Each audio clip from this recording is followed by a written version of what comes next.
தமிழ்நாட்டினுடைய ஆட்சியை நடத்துவது முதலமைச்சரா அல்லது இந்த தம்பிகளா என்பது பொதுமக்களிடத்தில் ஒரு பெரிய கேள்விக்குறி இருந்து கொண்டிருக்கிறது.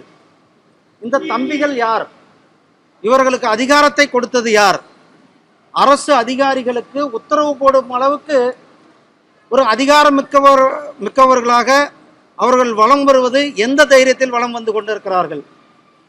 அதிகாரிகளுக்கு கட்டளையிடும் அளவுக்கு அவர்கள் ஒரு பவர் சென்டராக இருந்து ஆட்சியை நடத்தி கொண்டிருக்கிறார்கள்.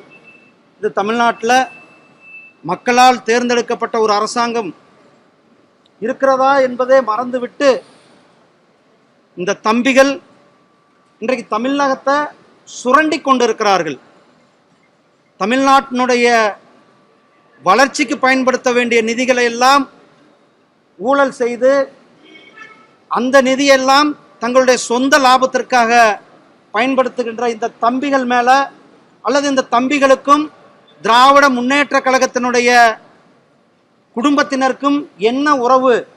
ஆட்சியை நடத்தி கொண்டிருக்கின்ற இந்த தம்பிகள் யார் என்பதை, அவர்களுக்கான தொடர்பு என்ன என்பதை தமிழக மக்களுக்கு முதலமைச்சர் திரு ஸ்டாலின் அவர்கள் உடனடியாக விளக்க வேண்டும். இந்த அரக்கோணம் வழக்கிலையும் சிபிஐ இடத்துல கொடுக்க வேண்டும். இந்த அரக்கோணம் வழக்கில் பின்னணியில் இருக்கிற சார்கள் யார்? பார், தமிழ்நாட்டில் எப்படி ஒன்று சார்கள் ஒரு பக்கம் சீரழித்து கொண்டிருக்கிறார்கள் சகோதரிகளை, இன்னொரு பக்கம் தம்பிகள் மக்களுடைய பணத்தை சுரண்டி கொண்டிருக்கிறார்கள். இப்படி தான் இன்றைக்கு சார்களுடைய ஆட்சியும் தம்பிகளுடைய ஆட்சியும் நடந்து கொண்டிருக்கிறது. தமிழ்நாட்டில் ஒரு வெட்கப்பட வேண்டிய ஆட்சி திராவிட முன்னேற்ற கழகத்தில் ஆட்சியானது நடந்து கொண்டிருக்கிறது.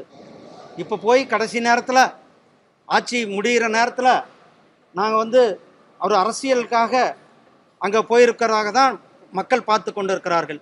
இதை 4 வருடமாக சின்னதுக்கெல்லாம் கூட நாங்கள் எல்லாருமே உங்களுக்கு தெரியும், சின்ன விஷயத்தை கூட அது அரசியலாக ஆக்கினார்கள். கடந்த 4 ஆண்டுகளாக தமிழ்நாட்டினுடைய வளர்ச்சியை பற்றியோ தமிழ்நாட்டினுடைய மேம்பாடு பற்றியோ கொஞ்சம் கூட அக்கறை இல்லாத ஒரு அரசாங்கம் தான் இங்கே நடந்து